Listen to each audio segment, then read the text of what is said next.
Then my dad's youngest brother, his name is Aaron William Herman. Uh, I know him as Bill. He was drafted into the Army in the Second World War shortly after getting. He'd been married for maybe 2 or 3 years, and he lived in the Chicago area. Was in the Army. He typed in code things he was in the Pacific Theater on the islands.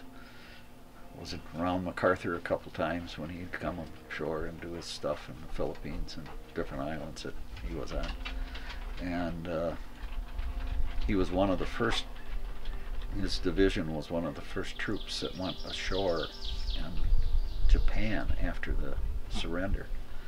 And Uncle Bill remembers walking down the streets of Tokyo, marching down the streets with squadrons of people, soldiers. The Japanese people would be looking out at, standing along and staring at me, and they were kind of afraid, all suicide kind of missions that the Japanese were taught to conduct in those days of the war, that somebody would come out and throw a hand grenade or blow himself up. And he said there was stacks of rifles like corn shocks in the middle of the street.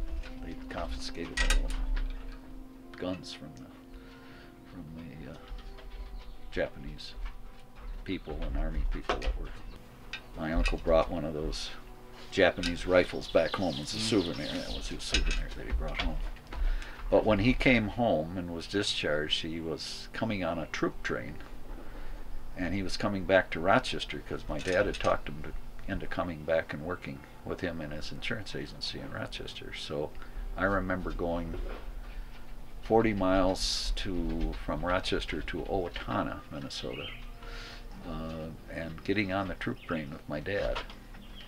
I think my mother drove us over there, and then we rode with him with the troops back to Rochester and disembarked there. Yeah. And that was again one of those. I think it was the first time. It was the first time I was on a train, and just riding with all these Army soldiers. And of course, growing up as a little boy during the Second World War, our whole thought process was consumed by war. We dug trenches out in the vacant lots and around our houses, and we played war. And so you got to be with the real guys. Yeah, now here are these real soldiers, in uniforms and packed in this train.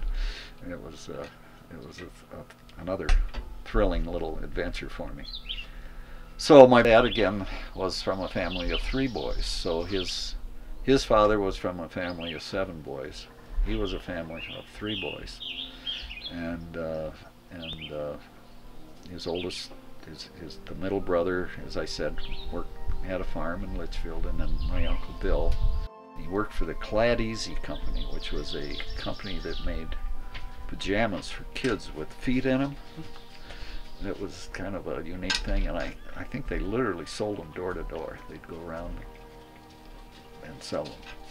And he worked with a man by the name of Carlson, who started the Gold Bond Stamp Company and then became the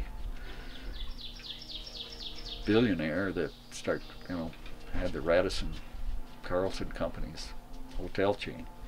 He changed his name from Aaron to Bill because they didn't want 2 A. Hermans working in the same business together. My dad didn't want 2 A. Hermans because he called his business in those days the A. Herman Agency. So Bill started using his middle name so there wouldn't be confusion in the telephone when people called him. So Bill had 3 daughters. One was born before he went into the service, or actually I think she was born after he was in the service, but his wife was pregnant before they went in. And she came from the town of Ashland, Wisconsin. And I guess they met in Chicago or something like that when Bill was working there. And so after the war they came back and they lived with us for a short period of time because housing was impossible. He worked in the agency, and of course I worked with him, and he is still alive to this day. He's the last living member of my dad's family and of the Herman family. He's 92 years old. How's he doing? He's doing pretty good. We just saw him in Rochester a couple weeks ago. He's a fine gentleman.